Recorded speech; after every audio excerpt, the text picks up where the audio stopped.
era la agencia anterior que teníamos, que la hundimos por niñatos. Nunca hemos trabajado, en fin, y tampoco queremos, con Warner y Netflix. Hemos trabajado mucho también con HBO Max, hemos trabajado con Disney y hemos trabajado con Amazon Video. Vale, os habéis pasado de frenada. Normalmente tenemos ideas que decimos, no van a tener huevos a hacerla. ¿Cuál es la acción donde más os la habéis jugado legalmente hablando, donde habéis estado más al filo de la navaja? Pagado sabiendo que nos va a caer una multa, y la hemos pagado. Claro, no es cuestión de estar tocando las narices a alguien con quien vas a tener que seguir tratando con ellos. No he visto ningún sector que tenga mejores briefings que los clientes que vienen del...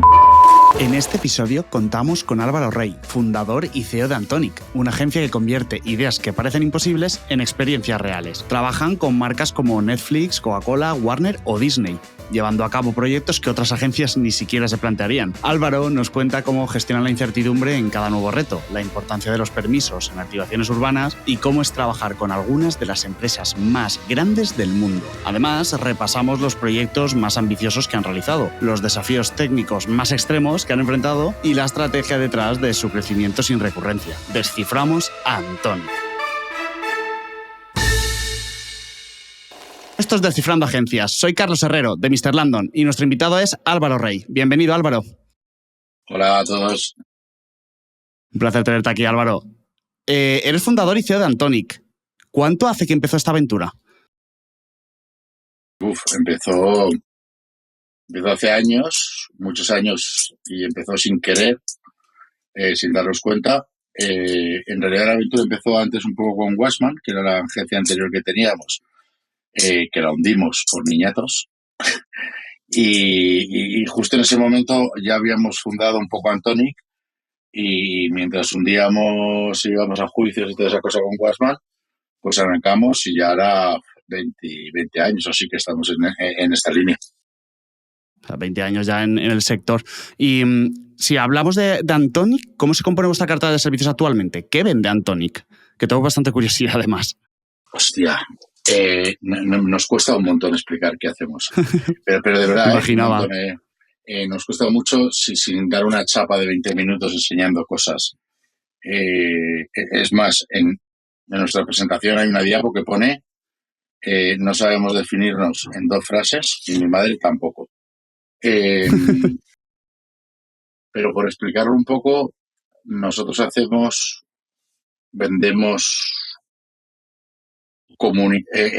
experiencias, aunque el término no nos gusta mucho porque está muy prostituido, a grandes marcas que somos capaces de pensarlas desde el principio hasta producirlas al final. Para entendernos mejor, tenemos un departamento, como tendría cualquier agencia, de creatividad y arte. Tenemos exactamente igual. Luego tenemos otro departamento muy potente de gente de producción con mucha experiencia. Cuando hablo de gente de producción, es gente que es capaz de pedir la utilización de espacio aéreo, que es capaz de hacer volar un globo encima de Móstoles, que es capaz de pedir 15 hormigoneras de Fabada. Te estoy dando casos reales. Que es capaz de localizar a la gente que hace... O sea, no de producción de audio y vídeo, claro, de producción, muy de cosas físicas, de estructura, de estructuras. Y luego tenemos otro departamento también de ingeniería y fabricación. Tenemos 1, 2, 3, 4, 5, 6, 7 ingenieros en el estudio, un arquitecto e incluso un ingeniero electrónico. Entonces, damos servicio desde pensar una idea que para la gran mayoría de las agencias sería algo imposible, pero porque ese thinking que han hecho la gente de creatividad ya lo han validado con el ingeniero electrónico, con el arquitecto. Ya sabemos que podemos ocupar la Gran Vía y cortarla por permisos, y ya sabemos que podemos meter en media hora una estructura que viene premontada en unos trailers para entrar. Entonces, lo que vendemos es la capacidad de realizar proyectos que en principio parecerían imposibles, ¿vale? Nosotros cuando presentamos la idea al cliente ya hemos validado que es posible. Vale. O sea, que lleváis ideas locas a la realidad. Podríamos resumirlo así. Resumiendo mucho. Pues en realidad hay mucha gente que le dice, joder, sois capaces de hacer ideas locas. En realidad lo que para nosotros son ideas. Es decir, que para nosotros no son tan locas, ¿vale? Porque, para vosotros, te lo aseguro. Claro, porque detrás de esa idea hay un equipo de ingenieros y de especialistas en fabricación que ya nos han validado que se pueden hacer. ¿Vale? Entonces, claro. En el mundo O sea, en el mundo de la ingeniería, estos son ideas factibles, pero claro, en el mundo de las agencias de publicidad, eh, claro, uno de estos ingenieros lo dice mucho, dice, joder, cuando tú eres un publicitario que vas a poner algo que pesa 2.000 kilos, se acojona, pero es que 2.000 kilos es nada. Claro, cuando tú sabes que un Claro. cristal de este grosor, de 10 milímetros o de 15, puede aguantar 4.000 kilos, dices que la gente se cree que 2.000 kilos. Entonces, estas cosas que en el entorno de la publicidad parecen ideas locas, como les llamas tú, cosas imposibles, pues vienen muy validadas. Yo creo que esa es, no creo, seguro que con mucho es nuestra diferenciación. O sea, nuestro elemento más diferencial es que podemos dar un servicio que parece imposible o que otras agencias nunca presentarían esa idea porque les parecería una locura, no saldría ni siquiera del boceto de un creativo que decía, ¡buah! Vaya locura hacer esto. Para nosotros es algo muy factible. Qué bueno. Y en estos casos, Álvaro, vosotros trabajáis, entiendo, más por como one shot, por proyecto a la hora de presupuestar, o hay posibilidad de hacer algún fee, o entiendo que es proyecto. Siempre trabajamos en proyecto a proyecto. Siempre. Aunque Vale, tenemos clientes de hace muchísimos años, ¿sabes? Nunca hemos trabajado en fee y tampoco queremos, ¿eh? Tampoco queremos porque, no sé, nos gusta mucho la adrenalina esta de, ¡buah, que ha hecho proyecto, tal, vamos a hacerlo! Siempre nos ha parecido que cuando tienes un fee es como que ya te relajas un poco. Y ya está, bueno, ya tengo la cuenta. Entonces, siempre hemos trabajado, alguna vez, muy pocas hemos tenido algún fee, pero siempre ha sido por proyectos, siempre. Perfecto. Y pensando en vuestro cliente ideal, porque ya nos podemos hacer una idea de la magnitud de clientes, has mencionado clientes grandes, ¿cómo es vuestro cliente ideal donde podéis sacar todo vuestro potencial a relucir? No sé si yo te digo cuál es vuestro unicornio por tamaño, facturación, servicios que demanda. A ver, normalmente nuestro cliente ideal, que casi lo tenemos, te lo digo, pero uno, son siempre multinacionales muy grandes, ¿vale? Esto responde a una cosa, ¿vale? A que las cosas que hacemos nosotros no son muy medibles. Quiero decir, igual que cuando cualquier director de marketing sabe que si se gasta 2 millones en publicidad exterior, en MUPIs de JCDecaux, JCDecaux le devuelve al final, oye, pues tu rollo ha seguido tanto, lo ha visto tanta gente, no sé qué, tiene tantos impactos, que ya podríamos hacer otro programa de cuánto de verdad es eso, cuánto de no es eso. Y al final ese documento con millones de números acaba diciendo, oye, te has gastado 2 millones y has recuperado 3. ¿Vale? En nuestros casos no son tan medibles. Es decir, no hay métricas tan hechas. Por lo cual los directores de marketing necesitas, uno, un director de marketing o una empresa que quiera dedicar una parte de su presupuesto a hacer algo que no es medible o que es difícilmente medible, y eso lo hemos conseguido. Tenemos muchos clientes que eso lo han hecho. Entonces, normalmente empezamos a funcionar con que te dejan una parte pequeñita de su precio, esa parte va creciendo, hasta te digo que hemos tenido proyectos muy grandes, donde había 0 euros de paid media. O sea, donde en realidad toda la campaña recaía en algo de street marketing, en una experiencia que entrabas, en un show o en algo, porque entendían que la repercusión no es tanto el número de impactos como el recuerdo de ese impacto. O sea, es el de cómo sale la gente de donde han entrado. Y vamos creciendo. Entonces, al final son grandes multinacionales.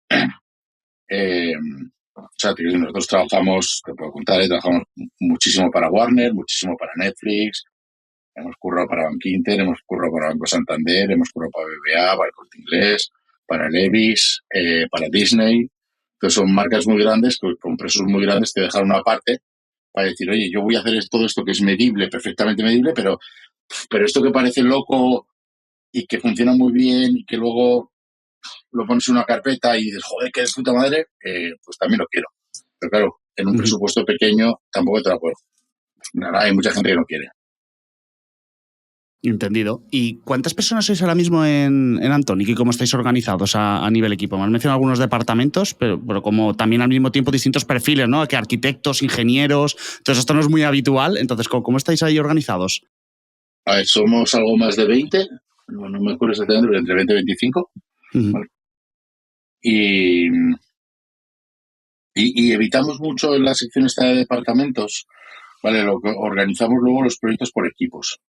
Entonces, por ejemplo, te doy ejemplos. Si hay un proyecto que depende mucho, que tiene muchísima carga de permisos y de construcción, pues hay alguien del departamento de arquitectura o de ingeniería que va a liderar ese equipo, ¿vale? Y debajo de ese equipo, pues tendrá que liderar él y seguro que hay gente de producción que tiene que ayudar a conseguir cosas y seguro que hay alguien de creatividad y alguien de dirección de arte porque va a haber que hacer gráfico, seguro.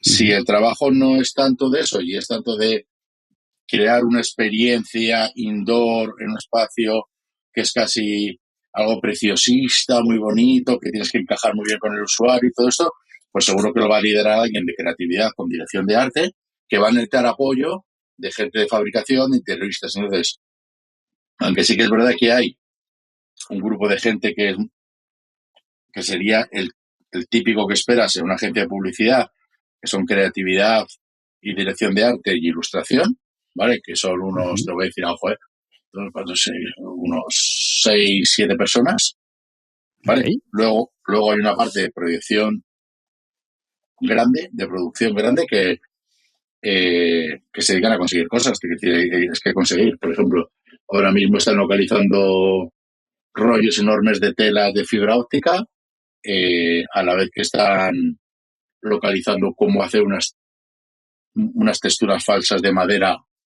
a ver si pueden venir en menos de 5 o 10 días. Entonces, se dedican a buscar y localizar cosas, que son otras 7 personas más o menos. Luego está toda la parte de ingeniería y fabricación, que hay ingenieros de producto, varios ingenieros de producto, ingenieros mecánicos, ingenieros electrónicos y arquitectura. Unas 6 personas más o menos creo que son. Y luego pues está financiero, el típico financiero, administración y ya. Vale, no, entendido. O sea, al final montáis equipos a medida según las características del proyecto que os viene, que también son súper personalizados, claro. Sí, probamos a hacer el trabajo por departamentos, ¿eh? Pero no nos funciona muy bien, porque al final acabas como dividiendo la empresa en, no, yo soy del equipo de ingenieros, yo soy del equipo de creatividad. Y nuestra empresa, que es muy pequeñita, que nos conocemos todos, que hablamos todos, al final nos está funcionando mejor funcionar equipos ad hoc para cada proyecto.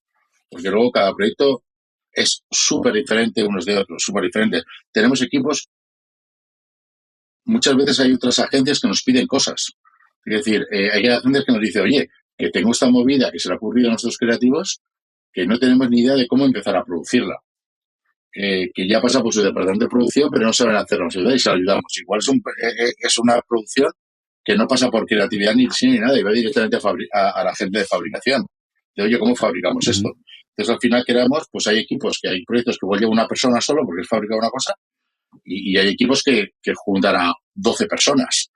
Por ejemplo, yo qué sé, el juego del calamar, hicimos toda la campaña ahora en Navidad, junto con toda la campaña de KFC con Ibai y todo, pues englobaba a equipos de 18 personas de la empresa, prácticamente al 100% de la empresa metidos dentro de un proyecto. Casi toda la empresa. Qué bueno. Y entiendo que la forma de trabajo en vuestro caso tiene que ser obligatoriamente presencial, o tenéis a lo mejor un formato híbrido, o hay gente que puede teletrabajar en el equipo. Hay mix, es decir, hay gente que en 3 años todavía no ha pisado la empresa porque curra en su casa en Castellón. Hay gente que hace mix, que viene aquí a veces, no va, y hay gente que está aquí porque está aquí. Es decir, la gente de fabricación no se puede llevar las máquinas del taller a su casa. Lógico. Entonces, hay como un mix, es decir, hay gente que curra delante de un ordenador y hay días que está en casa y hay días que viene. Hay gente que está delante de un ordenador y prefiere venir siempre. Hay gente que tiene ordenadores enormes y son torres enormes para modelar en 3D y hacer planos muy grandes, que le es muy complicado trabajar en casa por el tamaño de equipo. Claro. Muy bien. ¿Y cómo ha sido el crecimiento de Antónica hasta la fecha? O sea, si, por ejemplo, aquí como tú quieras, podemos hablar de facturación o porcentaje de crecimiento anualmente. Pues mira, te lo puedo decir en facturación, te lo puedo decir en horas, te lo puedo decir en empleados. Pues a ver, mira, creo que nacimos exactamente hace Antonic, exacto, nació hace como 10 años, casi 10 años. Éramos dos y hemos ido creciendo poco a poco. Quiero decir, seguro que a los 5 años éramos 5 o 6, pero hemos crecido mucho los últimos... Después de pandemia aquí hemos crecido mucho. Hemos afianzado mucho. Del año pasado a este hemos crecido casi un 25 o 30%, tanto en facturación como en personal. Sobre todo estamos muchísimo más organizados porque no hemos muerto en el intento, quiero decir. Pero sí llevamos un crecimiento, calcula que después de pandemia como así casi un 25% anual. Superamos los 4 millones de facturación con bastante.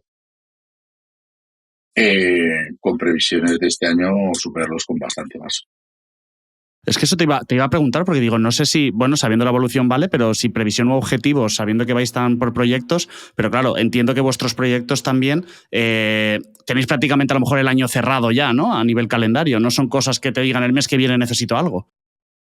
Casi, hay que decirlo. En las cosas donde trabajas hay como como 3 tipos de proyectos, ¿vale? Los lanzamientos muy grandes, que trabajas a muchísimos meses vista, dice un juego de calamar, por ejemplo, que trabajas a muchísimos meses vista. Los lanzamientos grandes, ¿vale? Como puede ser, te cuento cosas que ya hemos hecho, pues la peli de Beetlejuice, ¿vale? Que no es una super peli, pero es una peli grande, que trabajas a meses. Y luego hay cosas que te van apareciendo, ¿sabes? En el día a día. Entonces, nosotros tenemos todo el año prácticamente de los grandes lanzamientos, que ya los tenemos de 2025, que ya los tenemos diseñados y presentados, los grandes. Y trabajamos como a 4 o 5 meses vista de los lanzamientos, pero ya sabemos cuáles son, pero empezamos a trabajar. Y luego durante el año te van apareciendo, o sea, te vas haciendo cosas pues que te llegan eso a 2 meses vista, cosas así. Yo estaba pensando que muchas veces las agencias buscan el recurrente porque les da la estabilidad y un poquito de los proyectos, porque suelen haber picos y demás, pero en vuestro caso tal vez dices, oye, es que son proyectos de tan largo plazo y con tantos meses de antelación que bueno, que yo tengo muy claro mi próximo año más o menos hacia dónde apunta, nos lo acabas de decir, ¿no? Que tenéis claro que el crecimiento sigue hacia arriba. Sí, ya lo sabemos. Ya nosotros, o sea, prácticamente, no te voy a decir todo, pero el 60-70% de 2025 ya lo sabemos. Está cerradito. Esto es algo que nos ha costado y ha sido un aprendizaje junto a los clientes, junto a ellos. Ha sido un aprendizaje junto a ellos y que a clientes nuestros, como puede ser Warner, como puede ser Netflix, como es gente que lo ha entendido con el paso del tiempo y ha dicho, hostia, tenéis toda razón.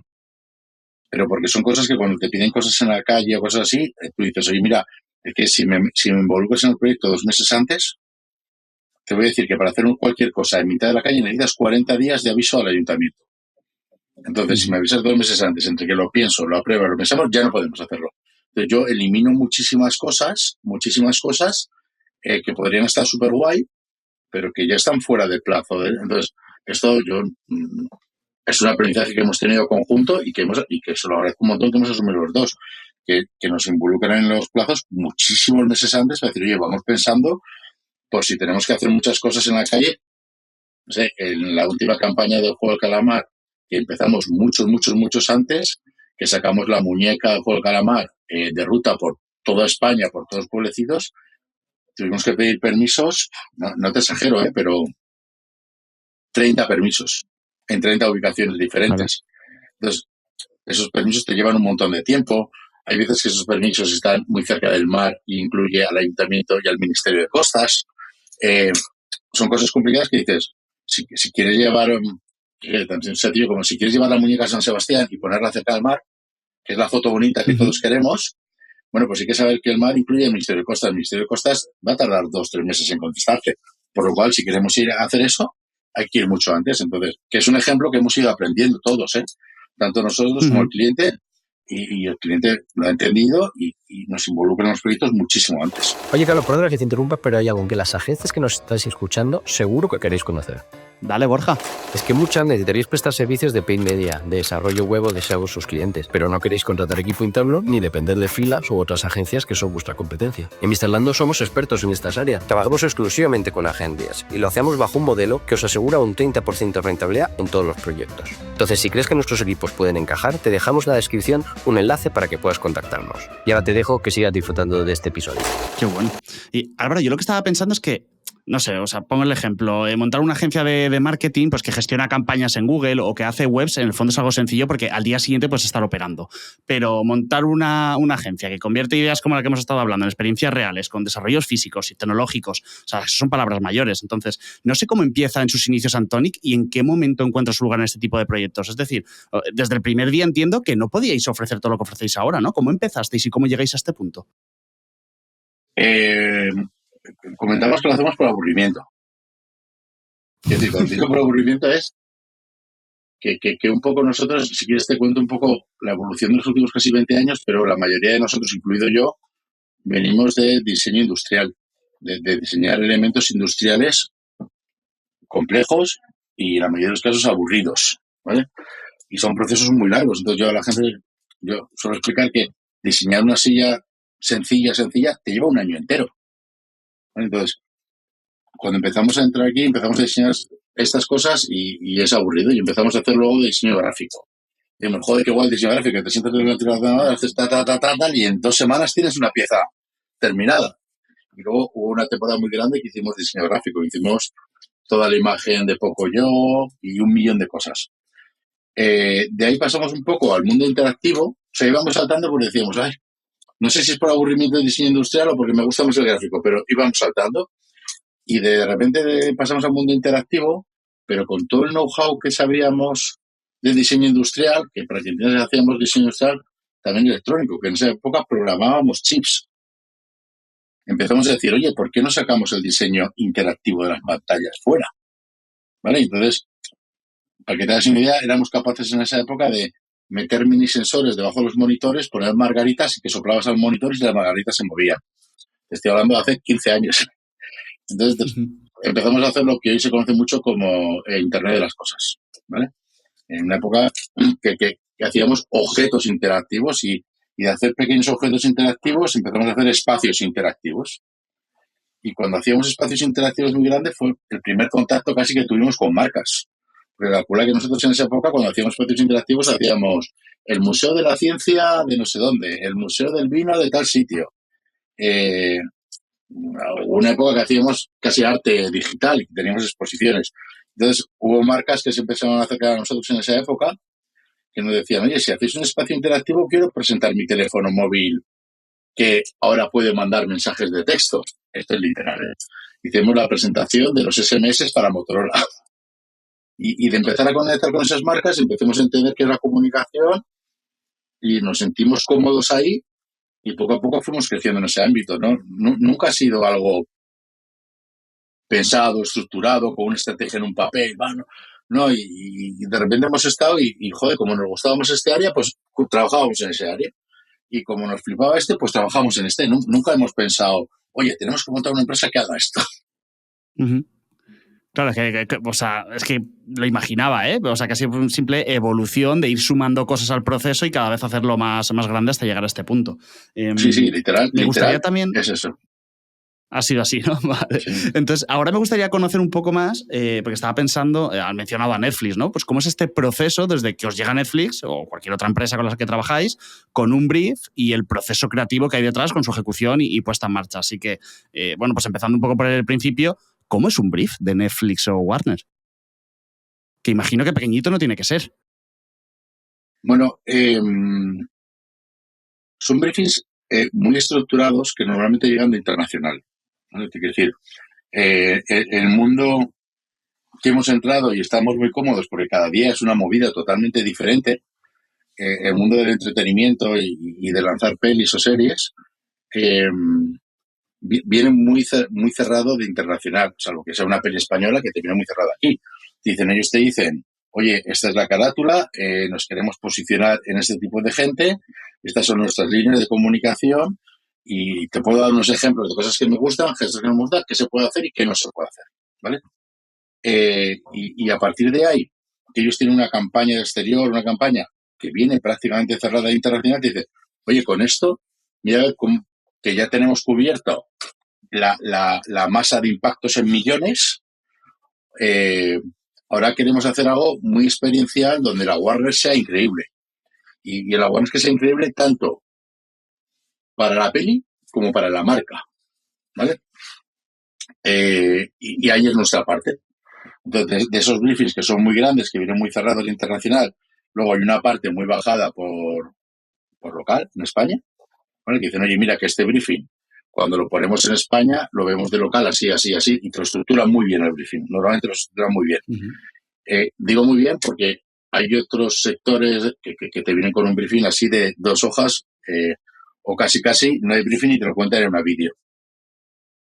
Entonces, de ese briefing estructurado, nos dicen, oye, nosotros lo que nos gustaría o lo que queremos es conseguir awareness, queremos conseguir impactos, queremos conseguir leads, queremos conseguir, pues depende, hay pelis que quieren otra, o tenemos una película que va de acción, pero queremos que la vean más chicas, porque el mercado de los chicos ya lo tenemos. O, ¿qué es de ahí? Entonces, a partir de ahí, esto pasa al departamento creativo. El departamento creativo se pone a pensar ideas locas. Si las ideas sabemos cuáles son, si se pueden hacer bien, si alguna de esas ideas nos encanta, pero tenemos dudas, la pasamos a la parte de ingeniería y tal, para que nos digan, oye, esto, la pasamos a ingeniería y la pasamos a legal o a permisos. Es decir, porque tú puedes tener una idea increíble que digas, necesitas 6 meses para hacer esto de permisos, pero tenemos 3. Y cuando tenemos esa validación, nada, la pintamos y la llevamos al cliente. Hay veces que tenemos muy, muy claro lo que nos piden y vamos con 1 o 2 ideas. Y hay veces que ocurre cuando nos dan mucho tiempo, hay veces que entramos muy pronto con los equipos de la marca y decimos, oye, mira, pues tenemos un abanico de 20 que vienen en grupos. Oye, estas son para hacer en calle, estas son que las podemos mover por España, estas son que tienen una vinculación con digital, estas son que van con actores y estas que podemos meter a 2 o 3 influencers. Y ellos ya con ese mogollón nos dicen, oye, pues mira, las de influencers no las queremos, que en esta peli no nos entran, y tal, y de estas ya las bajamos ahí. Ese es un poco el proceso. Sí que te diré que cuando me preguntas, que se me ha ido de la respuesta, ¿cómo son los briefings? Te diré que hasta lo que yo sé, en el mercado no he visto ningún sector que tenga mejores briefings que los clientes que vienen de entretenimiento, pelis, porque te digo que hemos tocado muchos. Aunque trabajamos a diario con Warner y Netflix, hemos trabajado mucho también con HBO Max, hemos trabajado con Disney y hemos trabajado con Amazon Video, ¿vale? En general, todos, no sé yo si es por una cultura de mercado, porque ellos ya están muy acostumbrados a que cada película trae un dossier muy grande detrás, trae unos objetivos claros, ya tiene el público muy, muy estudiado, sabe quién es su competencia y quién no. Pero yo no he visto briefings tan bien organizados y tan estructurados como este tipo de mercado. Qué envidia, Álvaro, de verdad, qué envidia tener un brief así de bien hecho. O sea, claramente por lo que has comentado, entiendo que hay muchas cosas o ejemplos bajados a tierra, pero no sé si en concreto en vuestra parte, cuando os dicen, mira, todo este es el proyecto de esta peli o de esta serie, no sé si en vuestro trocito, en vuestra parcela, sonéis tener bastante libertad creativa o vienen cosas demasiado acotadas. No te entiendo. Mira, en la parte de gráfica, todo eso tenemos muy poca libertad creativa, porque lo que llaman los key arts, el póster de la película, como se puede ver, eso viene muy cerrado, viene muy, muy, muy cerrado. Y si no tenemos que poner key arts y eso, y es, por ejemplo, un juego de calamar, viene exactamente estructurado qué colores tienes que usar, cómo los tienes que usar, dónde los pones, cómo es el universo. En esa parte tenemos poca libertad creativa. En la parte de qué ideas presentas y cómo la presentas, a tope. O sea, te quiero decir... A tope, ¿no? Claro, esa era lo que quería preguntarte. Si tú quieres hacer un show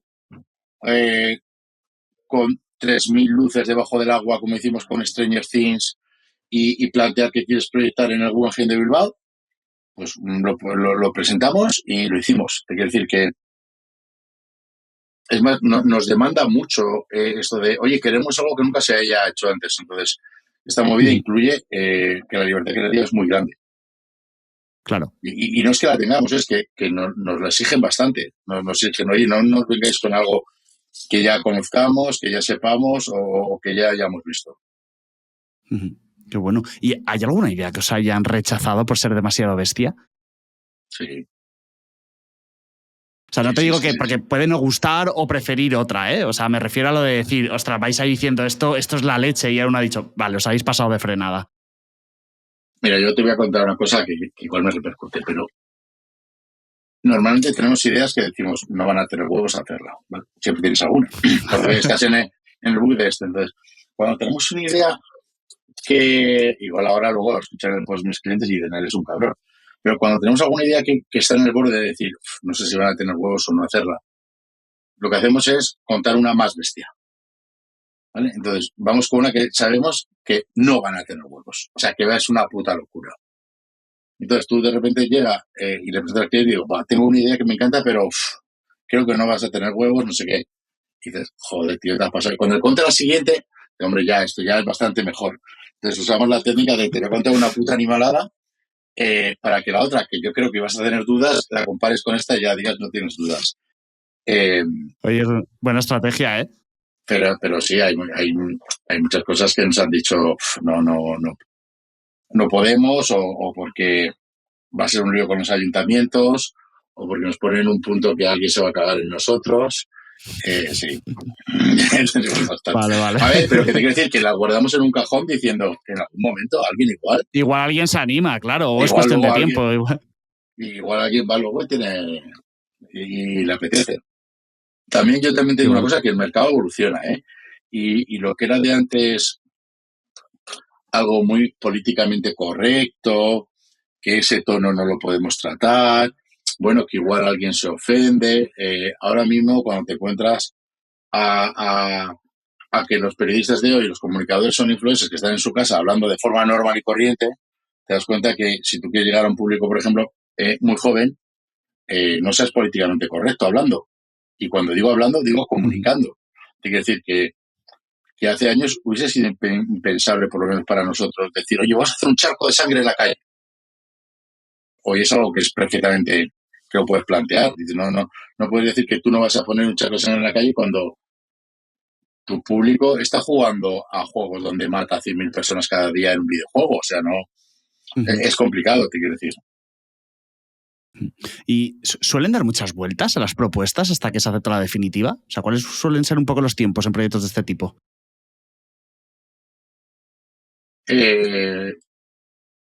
A ver, también depende un poco de los plazos que tengamos, ¿eh?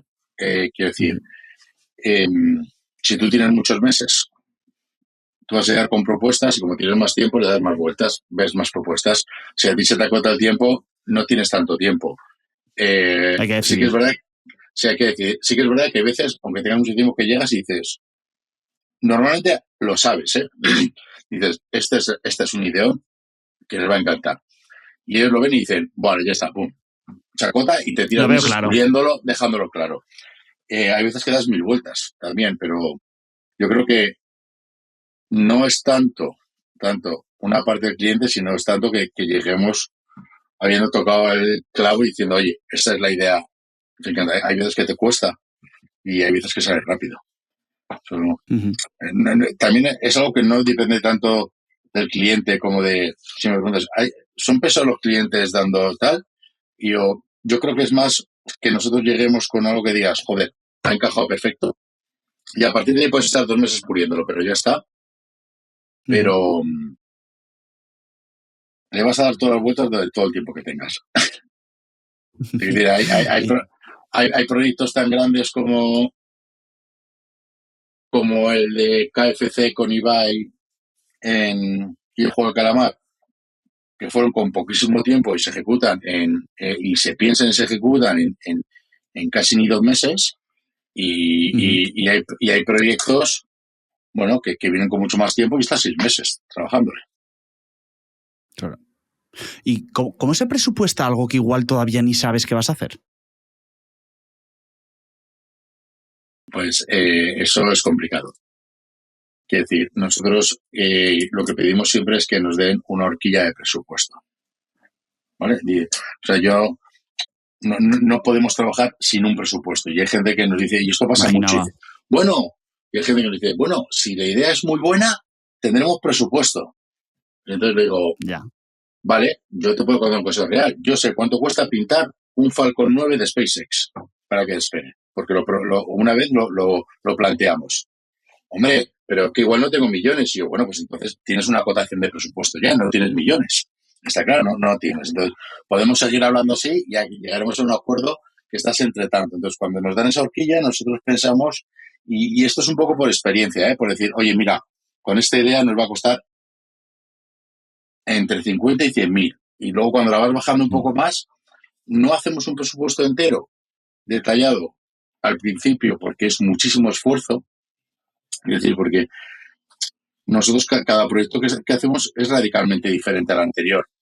Entonces, tenemos que trabajar con proveedores diferentes, con tiempos diferentes, y hay una parte muy grande de I+D, de probar. Oye, ¿cuánto vamos a tardar en probar? Pues no sé, tenemos que probar. Quiero decir,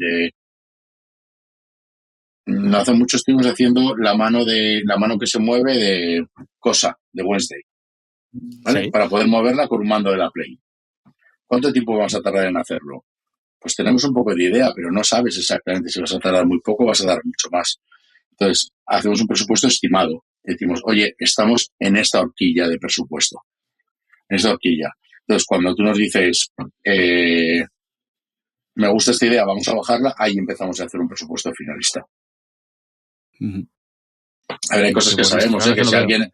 Hay cosas que sabemos, si alguien nos dice algo muy acotado, no, pero normalmente hacer un presupuesto final nos lleva 3 semanas o un mes. Quiero decir, porque igual tenemos que localizar un proveedor, pues como ahora estamos localizando un proveedor de telas muy grandes de fibra óptica.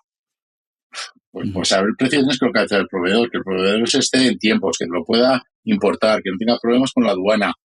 Y cuando tengamos todo eso, tendremos un precio, pero algo tan sencillo como eso, que parece una tontería, nos lleva tiempo. Totalmente lógico. Me ha hecho gracia porque hasta en este tipo de proyectos, ¿no? De presupuestos tan grandes, me has dado una respuesta que a mí me pasa mucho también con la inversión publicitaria en plataformas como Google Ads o Meta Ads, ¿no? Que me pasa lo mismo, ¿no? De, oye, pero bueno, tú proponme lo que harías tú. Y digo, a ver, es que te puedo hacer una propuesta de inversión de 3.000 euros al mes o una de 50.000. Entonces enseguida todos, no, hombre, máximo 5.000. Y digo, mira qué bien, ya tenemos por lo menos un punto de partida, ¿sabes? Ya sé que no te tengo que ofrecer 10.000, no te preocupes, ¿no? Entonces ahí te das cuenta que todo el mundo va a comprarse un coche o una casa y saber lo que se puede gastar, más o menos, ¿no? Con un baremo. O sea que me ha hecho mucha gracia. Nos pasa mucho con clientes nuevos, que nos dicen, bueno, queremos una idea así, bueno, dinos. Claro, yo lo siguiente que les digo es, oye, que nosotros presupuestamos ideas de 500.000 euros si quieres. No, hombre, no. Y bueno, pues ya estamos acotando bastante, ¿sabes? Totalmente. Entonces vas escalando. Que vas escalando y al final acabas haciendo una horquilla. Acabas diciendo, vale, pues la horquilla es esta. Claro, ahora que hemos hablado de presupuestos, y sé que antes lo has mencionado un poco, ¿no? Pero más allá de la ejecución de la idea, no sé si es habitual que en estos briefs se establezcan resultados medibles. ¿Hay KPIs para medir el éxito o el proceso creativo en el fondo va a estar también muy reñido con ellos? ¿Vale? Porque me has puesto ejemplos, ¿no? De, oye, pues que le guste más a las mujeres, que el público masculino lo tenemos dominado. Pero no sé si vosotros incluso preferís, ostras, cada vez que meten un KPI un poquito concreto, has hablado incluso de leads, que me ha sorprendido. No sé si eso a vosotros también como que os capa un poco, ¿no? A ver, nosotros en estos proyectos es raro que midamos, ¿vale? Es raro. Medir, te quiero decir, cuando te pones a hacer una experiencia como la de Beetlejuice, nosotros le damos al cliente, oye, han pasado el lunes tanta gente, tantos eran chicos, tantos eran chicas y detrás que te decimos quién ha pasado y quién no. Sí que algunas veces hemos medido bien nosotros, pero muchas veces las agencias de medios, cuando hacemos algo, que lo que nos piden es repercusión online. Por ejemplo, quiero pensar, cuando hicimos la grieta de Stranger Things en Callao. Hicimos una grieta como que se partía a Callao, ¿vale? Pues hubo mucha medición por las agencias de medios, ¿vale? Y de redes sociales de cuánto había ido eso a redes sociales, cuánto se había permado, y hay una medición de eso. Pero te cuesta un poco medir la medición en Callao. Es decir, a ver, que no. Nosotros que con esto somos muy críticos de las mediciones. Nosotros sabemos el dato exacto de cuánta gente pasa por Callao, porque es un dato público que te da el ayuntamiento. Y yo lanzo una pregunta. ¿Cómo mides? ¿En impactos puros? Porque yo te lo digo, el problema que tenemos en una activación en Callao, que es, tú estás haciendo en mitad de Callao y una persona sale de la estación de metro, ve que hay gente y se va. Lo ha visto 0,2 segundos. ¿Qué lo mides? Como un impacto. Versus una persona que ha estado ahí, lo ha visto durante 10 minutos, ha hecho 5 vídeos, ha subido 2 a TikTok y ha comentado 3 de otra persona. ¿Qué es? Otro impacto, un impacto y un impacto. Hombre, no parece razonable que midamos igual el impacto que ha estado 10 minutos y ha convertido con otro. Entonces, la medición por impactos nos parece, por lo menos en nuestro caso, una medición cortísima. Pero cortísima, te quiero decir. Entonces, intentamos decir, oye, yo no puedo medir esto porque mi medición depende de otro factor que llamamos la profundidad del recuerdo.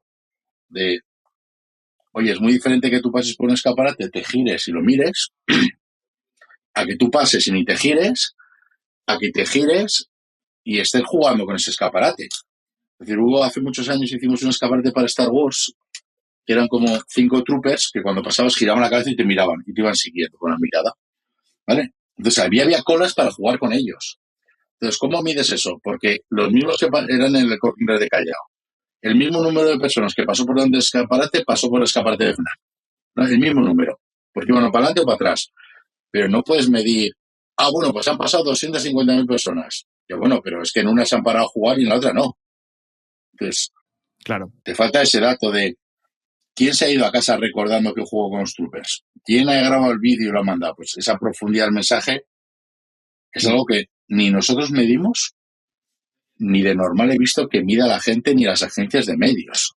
Porque yo cuando veo las mediciones de 4,5 millones de personas han visto el partido de fútbol. Bueno, todos sabemos que las mediciones de esos impactos funcionan, que si yo estoy en la cocina discutiendo con mi padre, mientras el perro ladra y la tele está puesta, son 2 impactos. Está claro. Y aquí me matará mucha gente, ¿eh? No, o sea, es que tienes razón, o sea, yo también estaba pensando un poco, y luego supongo que aquí cada uno y cada empresa luego hará sus cálculos y medirá y lo que está pasando en sus redes, etcétera, pero sobre todo entiendo que exigiros a vosotros algún tipo de medición es como oye, pues no, vamos a hacer una acción, vamos a buscar eso lo que estás diciendo, ¿no? Esa interacción, ese recuerdo, el que de verdad sea algo, vamos a llamarlo memorable, aunque no es necesario que sea aquí lo más épico del mundo, pero que efectivamente tenga un impacto y vamos a ver en qué se traduce. Pero claro, estimarlo o hacer la acción ad hoc para la consecución de X impresiones, que ya nos estás diciendo que claro, ¿cómo valoramos esto? Pues obviamente no es fácil. A ver, que a veces lo sabemos, a veces lo sabemos. Te quiero decir, cuando trabajas con títulos muy conocidos, lo sabes, te quiero decir, tú trabajas con un juego de calamar y dices cualquier cosa que vaya, que son títulos muy, muy de fandom. Oye, cualquier cosa que vaya a hacer, sé que voy a tener colas. Si trabajas con Superman, cualquier cosa que es con Superman, con Batman, sabes que vas a tener colas. Es más complicado cuando dices, por eso normalmente todas esas acciones y títulos te las puedes llevar a un espacio cerrado muy grande que montes una experiencia, porque la gente va a ir ad hoc. Pero cuando trabajas con otras cosas más pequeñitas, por ejemplo, estamos haciendo ahora mismo una activación que sale dentro de poco para una película fantástica que es Mike 17, pero fantástica, que es una peli que no es conocida, pues tú no puedes esperar que la gente vaya a verlo, sino tú lo tienes que poner en mitad de un sitio donde pasa mucha gente. Donde pasa mucha gente. Entonces, ¿y eso lo vas a poder medir? No. ¿Una que tenga mucho fandom, un Batman lo vas a poder medir? Pues sí, va a estar lleno. Porque ya vas... es que vas con un comodín. Te quiero decir, mañana haces algo para el Señor de los Anillos y estás lleno, para Juego de Tronos y estás lleno, porque vas con un comodín que dices, que es que incluso a veces tienes que tener cuidado, porque tú dices, con estas cosas tan grandes, no las puedo poner en calle, porque va a haber tanta gente que va a venir la municipal y nos lo va a quitar, que nos ha Te voy a pasado. decir, esto se está yendo de madre ya, ¿no? Claro, tú no puedes decir, oye, voy a hacer una activación de La Casa de Papel con los protagonistas en mitad de calle. No puedes porque va a haber tantos miles de personas que no te van a dejar. O sea, que llega a ser un peligro público. No, sí, literal. Claro. De hecho, estaba pensando, Álvaro, ¿cuál sería, no sé si recuerdas o si piensas en el reto más grande a nivel técnico que habéis enfrentado? Ese proyecto que os ha llevado al límite, incluso al punto de pensar en recoger cable. Hombre, pero recoger cable no, porque sería muy de cobardes. Pero el proyecto tecnológicamente más complicado que hemos hecho es seguro que fueron unos vasos para Coca-Cola. Eran 2 vasos que estaban conectados, que cuando tú echabas, da igual que uno estuviese aquí y otro en Australia, cuando tú echabas Coca-Cola en un vaso y solo Coca-Cola, el otro se iluminaba. Y cuando el otro se echaba Coca-Cola, se iluminaba el otro. Entonces, técnicamente era complejísimo, porque solo podía funcionar con Coca-Cola, no podía funcionar con otra bebida. Vale. Tenía 3 retos, que solo funcionaba con Coca-Cola.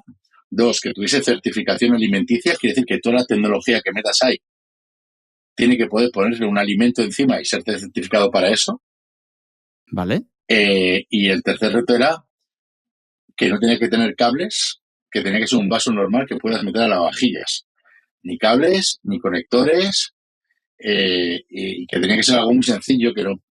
Y ese fue el proyecto de tecnología más complicado que hemos hecho, yo creo que sin duda. Te lo estoy dando vueltas pensando en qué opciones barajasteis y se me hace difícil, ¿eh? Estoy pensando el vaso conectado a internet o algo. No entiendo. Ya, si quieres te lo puedo contar, porque lo cuento. Luego, si lo que quieres contar, adelante. Si no, cuelgo y me lo cuentas y volvemos. No tengo ningún problema, si lo he contado mil veces.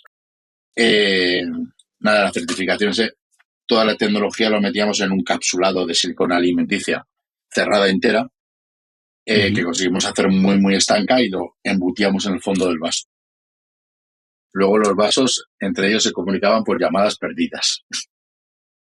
O sea, dentro de eso, que un taquito así más o menos que llamábamos, dentro había un microcontrolador con una SIM física, con un número de teléfono.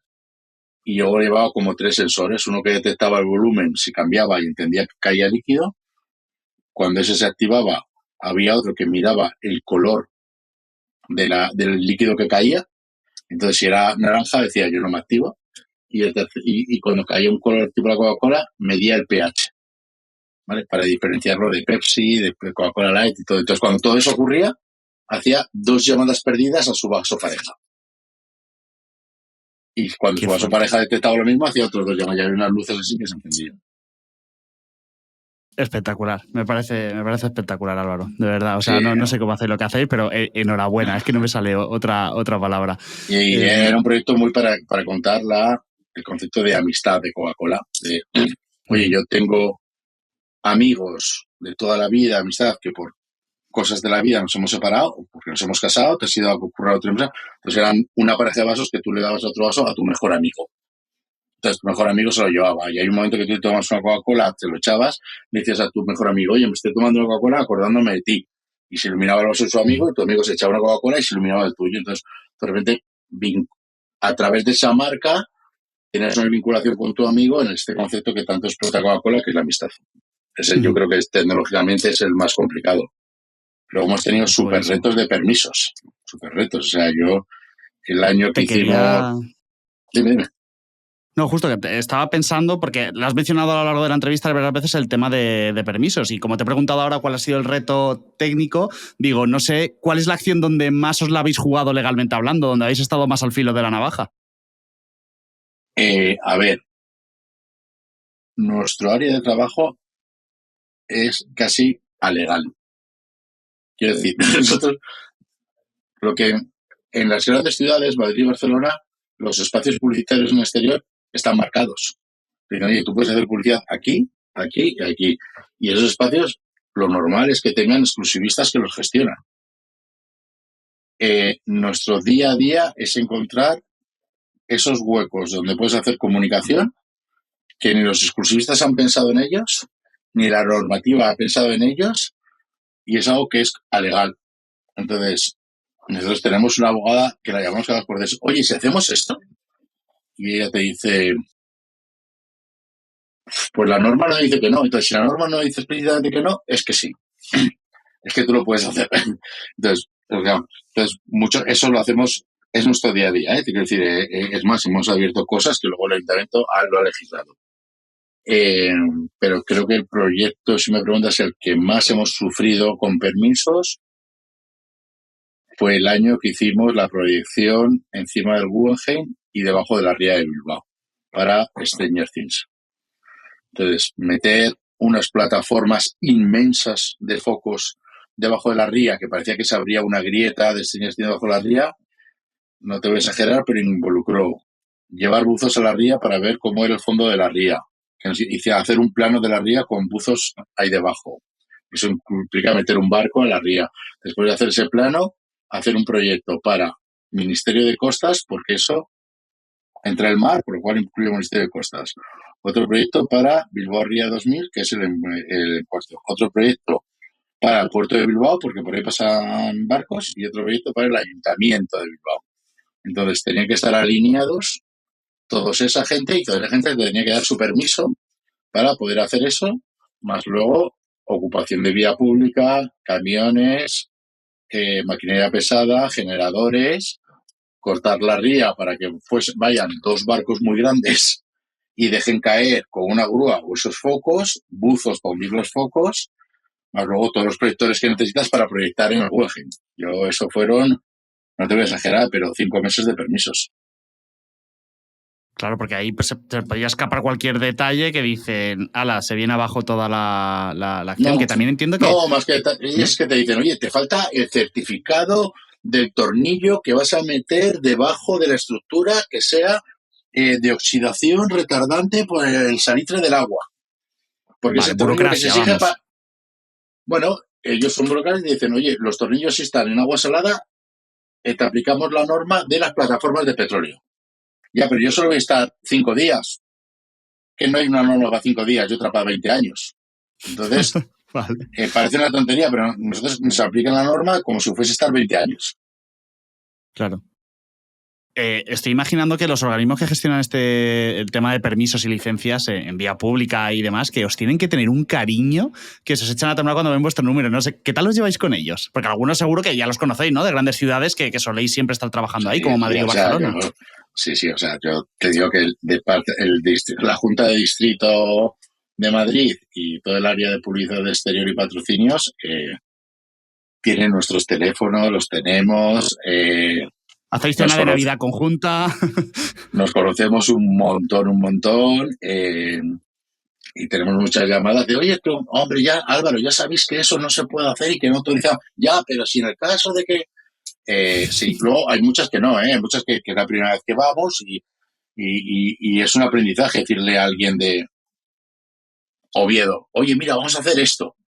Ostras, pero eso también te digo una cosa, es mucho más fácil trabajar con pequeñas ciudades que con grandes ciudades. Porque las grandes ciudades asumen que es algo que lo hacen de normal, que es algo que tienes que tú hacer ese esfuerzo. Las pequeñas ciudades dicen, joder, qué guay, que pasa algo aquí y tú no hablas ni con el técnico. Hay muchas veces que vas a una pequeña ciudad y en la segunda llamada te has sentado con el alcalde. Y igual el alcalde se está saltando 3 leyes para darte permiso, pero está tan ilusionado por el proyecto que dice, mira, aquí nadie nos va a venir a decir nada, si soy yo quien se tiene que quejar, aquí no pasa nada. Yo no te exagero, pero la gira que hicimos con la muñeca de Stranger Things, te digo que el alcalde de Vigo fue allí, la lanzó, la presentó, salen las fotos, tiene con un chándal de la serie y todo. Cuando tú se lo preguntas a la gente de San Sebastián, ellos te dicen, joder, por supuesto que queremos. Cuando fuimos a Zaragoza, te quiero decir, es como...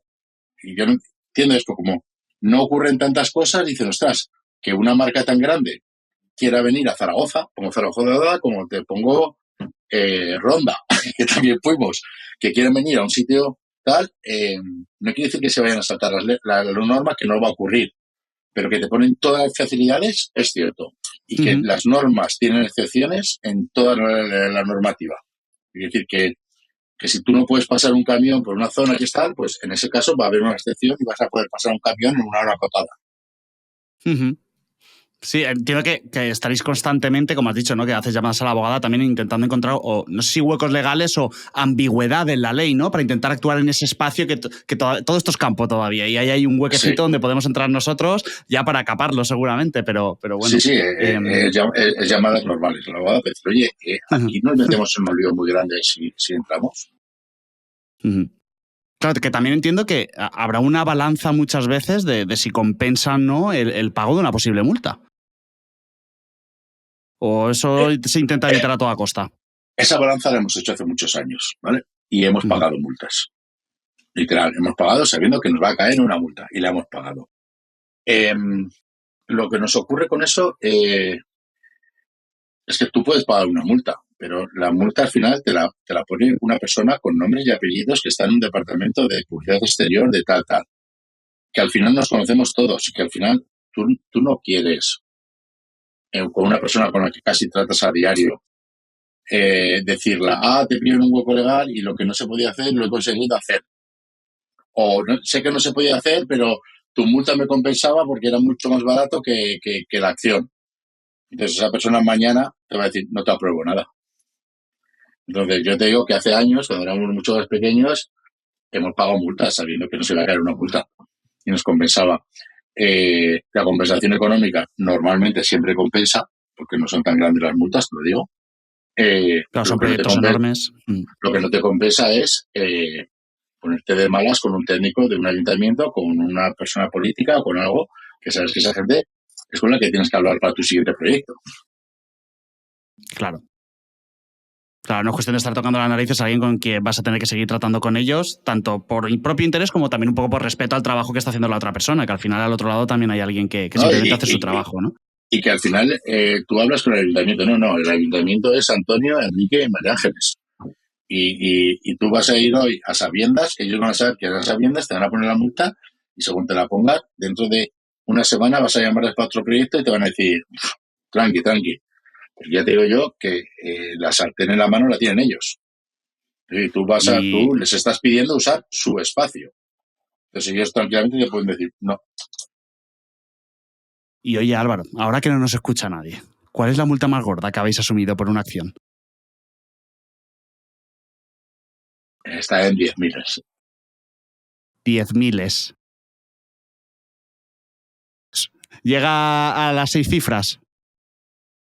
No. Sería demasiado, ¿no? Sería demasiado, vale. Nos quedamos en 5. Vale. Sí. Ya está. Con eso nos damos por satisfechos. Perfecto. Como ya son muchos años y además estás mencionando constantemente clientazos y acciones muy chulas, no sé si favorita, pero ¿hay alguna acción que recuerdes con un especial orgullo o cariño? Una que digas, esto es Antonic. Bueno, muchas. Los vasos de Coca-Cola que te contaba ahora, la recuerdo con muchísimo cariño. Por dejarnos por Coca-Cola, verla y decir, ya, vamos con ella, ya mañana. Y dejarnos trabajar en ella. La primera campaña que hicimos para Stranger Things, no tanto las proyecciones, sino como la expo que hicimos, que era una expo llena de magia. Lo hicimos llena de magia porque era una expo donde llegabas y veías cosas levitar que no sabías cómo eran. Pues chafabas latas como en la serie sin tocarlas y no sabías cómo era.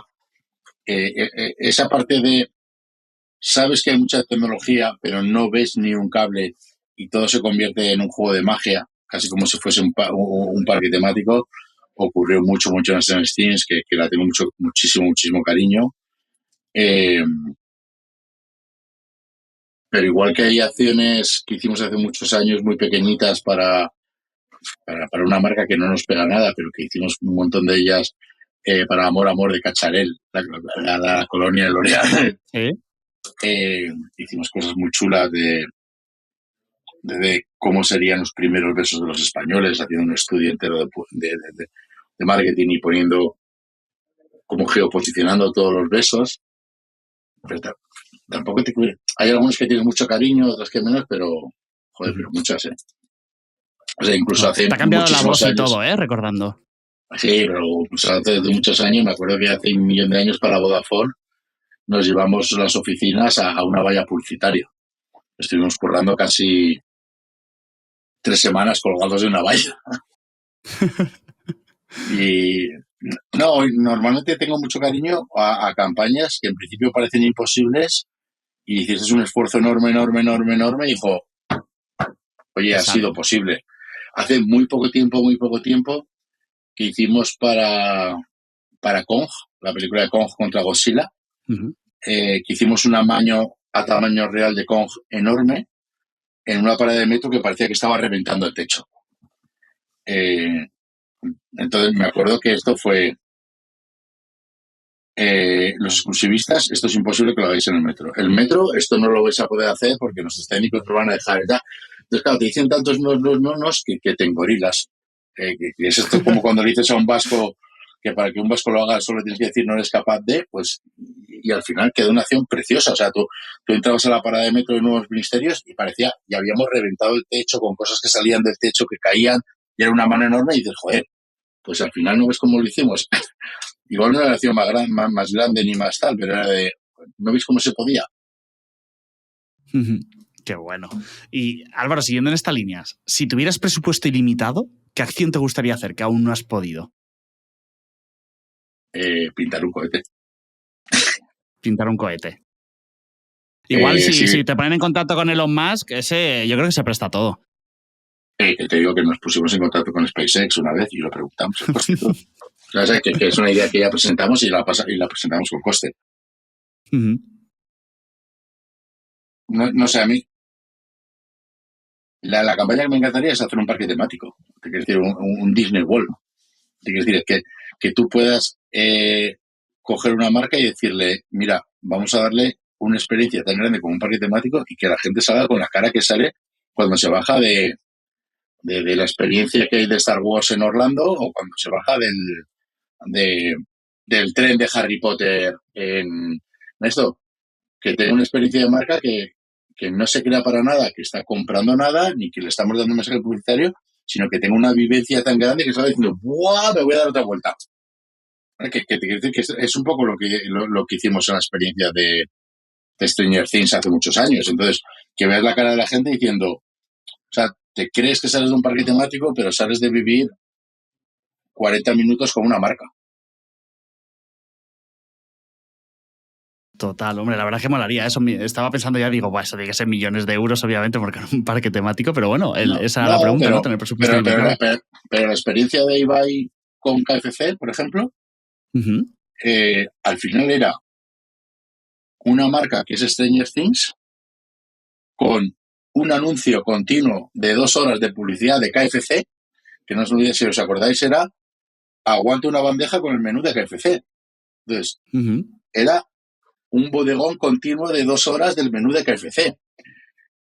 Que al final, que eso es lo que ocurrió, pero al final lo que consigues es hacer un programa de entretenimiento de televisión que dura 2 horas. Entonces, si lo quieres leer mal, haces una experiencia donde millones de personas se tragaron 2 horas de un programa de tele, pero que en realidad era un Ujú. anuncio de 2 horas, prácticamente. Claro, desde luego, visto así, totalmente. Pues Álvaro, vamos con el bloque final de preguntas de nuestro partner Bad Advisors, liderado por Daniel Casal, una boutique especializada en fusiones y adquisiciones en la industria del marketing, la publicidad y tecnología. Y Álvaro, me gustaría preguntarte si os ha pasado alguna vez por la cabeza qué haríais o responderíais si alguien os dice de comprar Antonic o si se ha producido ya por el camino. Bueno, nos lo ha preguntado a veces, ¿eh?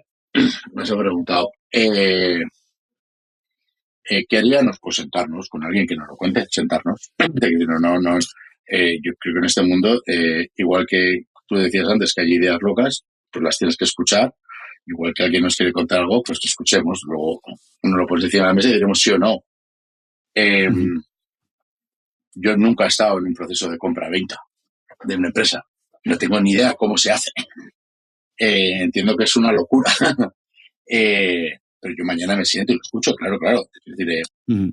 me cuesta no escuchar a alguien. Es decir, ayer estuve escuchando a una gente que venía súper maja de Inglaterra que hacen grifos de cocinas a mano desde bloques de cobre. Y yo, joder, yo quiero ver cómo se hace eso. y vinieron al estudio y nos lo contaron. Nos lo han preguntado a veces si estaríamos dispuestos y le he contestado lo mismo que te he contestado a ti. Coño, pues dime cómo se hace esto, porque yo no sé hacerlo, me encantaría aprenderlo, y dinos cuál es el proceso. No estamos ahora como cliente, en... ¿no? Claro, si la propuesta no es estamos... buena, pues igual... Claro, no estamos ahora, si la pregunta es, no estamos en ningún proceso de ni de due diligence, ni de precompra, ni nada. Vale. Y pensando también en la cantidad de divisiones y gente que tenéis, ¿no? Como ingenieros, tal, no sé si al revés, ¿también habéis valorado esta opción como palanca de crecimiento? De a lo mejor algún pequeño estudio o algo que están haciendo cosas chulas como una forma de crecer dentro de Antoni, decir, pues voy a comprar esta empresita o esta gente que lo está haciendo muy bien en este campo. No, pues también te digo una cosa que es algo que no lo miramos mucho, te quiero decir que no sé, no tenemos ni idea de cómo funciona el mundo de compra-venta de empresas. O sea, no tengo ni idea. Te lo digo que no sé nada de eso. No sé menos de eso que de toros. Pero no lo hemos pensado nunca. Nuestro crecimiento de plantilla es complicado, siempre nos cuesta un montón.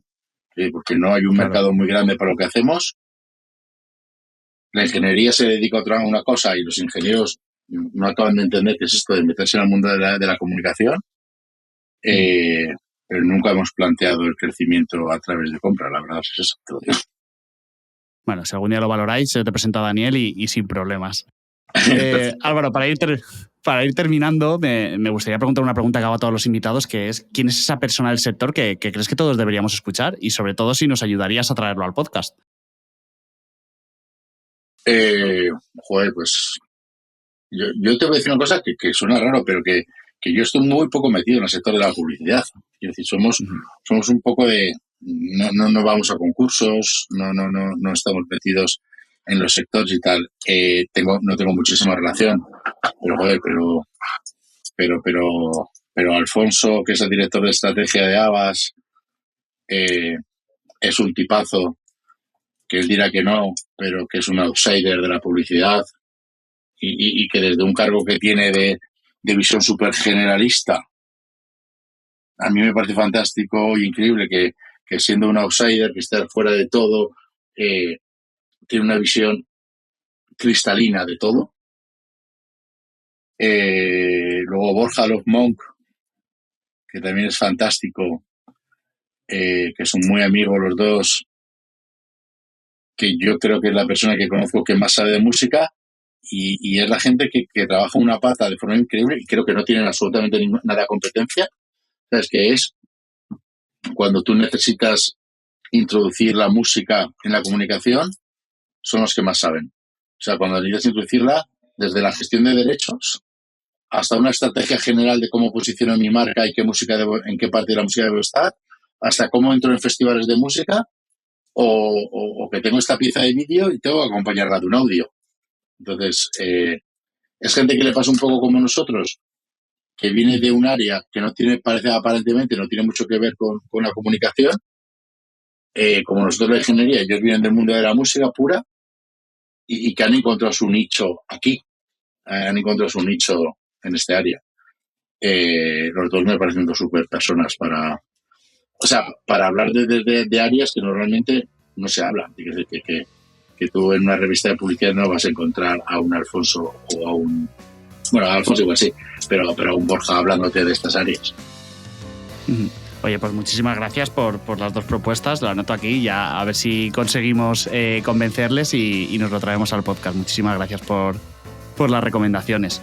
Y como siempre, a quienes nos están escuchando, pues gracias por llegar aquí. Sobre todo me voy a atrever a pedirte un favor, ya que has llegado hasta el final del episodio, y es que más del 50% de las personas que ven nuestros vídeos en YouTube no están suscritas al canal, así que si te gusta el podcast, pues ya sabes lo que toca, suscríbete.